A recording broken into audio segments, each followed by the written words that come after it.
အားလုံးပဲမင်္ဂလာပါရှင်။ကျမဒီနေ့မှာတော့ရွှေလီကားဖြစ်သက်ခဲ့ပါဆိုတဲ့စာအုပ်လေးကိုဒုတိယတစ်ပိုင်းအနေနဲ့ပြင်လည်ပြီးတော့မှ share လုပ်ပေးသွားချင်ပါတယ်။ဒီစာအုပ်ကိုပေါ့နော်ပထမတစ်ပိုင်းမှာပြောခဲ့သလိုပ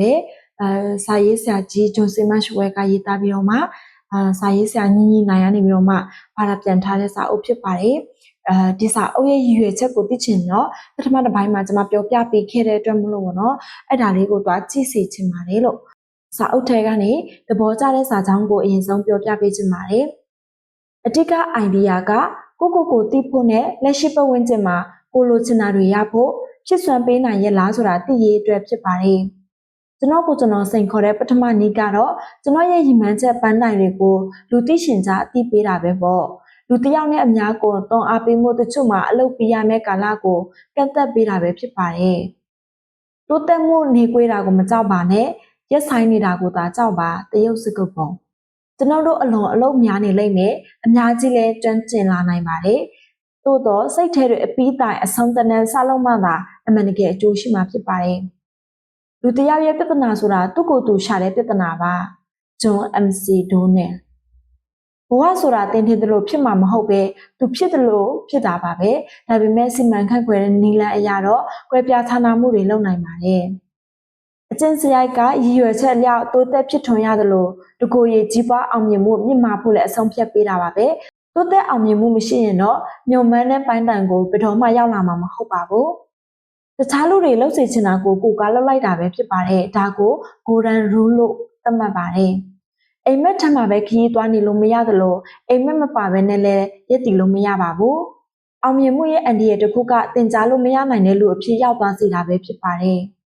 နည်းနည်းအောင်မြင်သူဟာနည်းနည်းပဲဆွလွန်ရမယ်များအောင်မြင်သူဆိုရင်များဆွလွန်ရမယ်ကိုကအပြစ်တဘောဆောင်တဲ့ပတ်ဝန်းကျင်မှာအချင်းဖြုံးနေရင်ဒါမှမဟုတ်ဘဝမှာအလွဲအမားတွေလုပ်ခဲ့တာများရင်မလုပ်နိုင်ဘူးဆိုတဲ့အသွေးစားဘယ်လိုလုပ်နိုင်မလဲလို့ပြောင်းသွေးဖို့လိုအပ်ပါတယ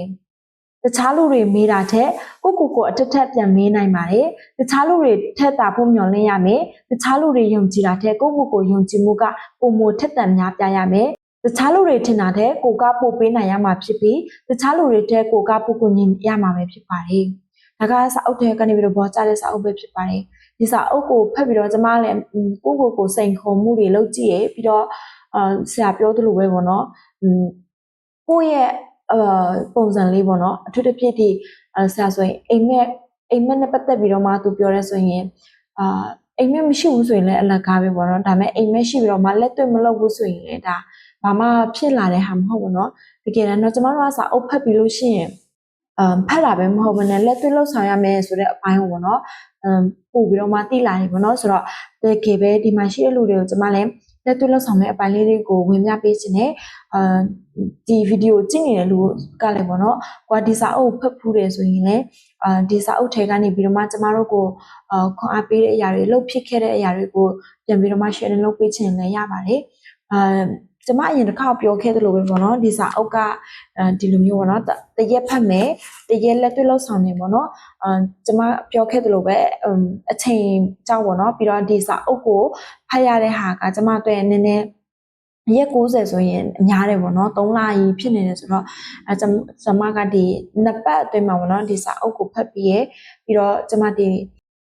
ီနှစ်ပိုင်းဖြစ်တဲ့အတွက်မလို့ကျမအရှိမ3ချက်ပေါ့နော်လက်တွေ့လောက်ဆောင်တဲ့ဟာရဲ့အခုဒီအပိုင်းမှာလည်း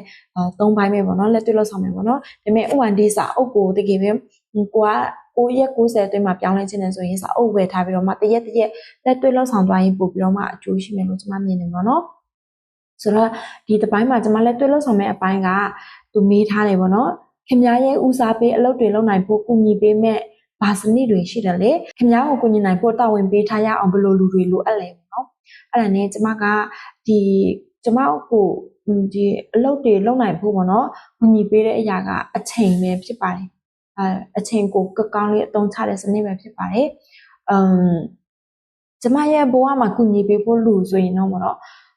်တကယ်ချင်းနေလဲကျမကိုအများကြီးအခုလို့ဆိုတော့အားပေးနေကြတယ်ပေါ့နော်သူတို့ကျမကိုလုပ်ပေးနေကြတယ်ဆိုတော့ပေါ့နော်သူတို့ကကျမအတွက်ဒီလိုလူတွေဖြစ်တယ်လို့ခံယူပါတယ်လို့ပြီးတော့အချိန်တွေကိုလည်းပေါ့နော်ကျမကောင်းမှုစီမံခွဲပြီးတော့မှတုံချဖို့အတွက်ပေါ့နော်ကျမစူးစမ်းလုပ်ဆောင်နေတယ်ပေါ့နော်ပြီးတော့ သူကဒီမှာအကျင့်စရိုက်ကိုပြန်ပြီးတော့မှသုံးသပ်ပါလို့သူရေးထားတယ်ပေါ့နော်ကျမဒီရက်ပိုင်းလေးမှာဆိုရင်နည်းနည်းဒေါသထွက်လာဒါပြန်တွေ့ရတယ်ပေါ့နော်ကျမနည်းနည်းလေးဒေါသပြန်ထွက်လာတဲ့ဟာကိုတွေ့တော့ငါဒီအကျင့်စရိုက်နဲ့ပတ်သက်ပြီးတော့မှသူတစ်ပါးပေါ်မှာလေးပေါ့နော်မကောင်းတာဖြစ်သွားနိုင်တယ်လို့ကိုစဉ်းစားမိပြီးတော့မှဒီဟာကိုကျမထိန်းချုပ်ဖို့ပေါ့နော်လုပ်နေတယ်ပေါ့နော်အထူးသဖြင့်ဒေါသထွက်မဲ့ကိစ္စဖြစ်လာပြီဆိုရင်ကျမရေတောက်တယ်ပေါ့နော်ရေတောက်ပြီးတော့မှစဉ်းစားတယ်ပေါ့နော်ငါဘာကြောင့်ဒီဟာကိုဒေါသထွက်ရတာလဲပေါ့နော်ဒေါသထွက်စရာမဟုတ်တဲ့အရာကိုဘာကြောင့်ငါဒေါသထွက်ရတာလဲဆိုပြီးတော့မှဒီလိုမျိုးဖြည့်ရှင်းတဲ့နည်းလမ်းတွေလေးရှိခဲ့တယ်ပေါ့နော်ဒါကပြုပြင်ရတဲ့အကျင့်စရိုက်ဖြစ်တယ်ပေါ့နော်ပြီးတော့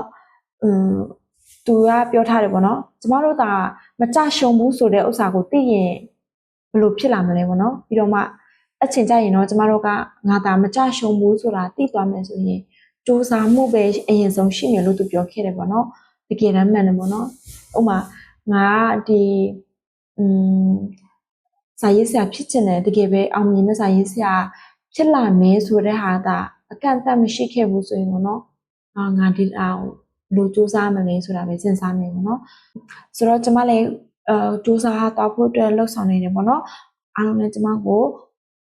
အားပေးဖို့ပေါ့နော်ပြီးတော့ဒီမှာရှိတဲ့လူတွေလည်းတကယ်ပဲလက်တွေ့လှုပ်ဆောင်ပြီးတော့မှပြောင်းလဲသွားတဲ့အချက်တွေရှိရဆိုရင်ကျမနဲ့တူတူ sharing လုပ်ပေးရင်လည်းရပါတယ်လို့ဆိုတော့ကျမရဲ့ဗီဒီယိုကတော့ဒီလောက်ပါပဲဆုံးထိနားဆင်ပြီးအတွက်အားလုံးကိုကျေးဇူးတင်ပါတယ်ရှင်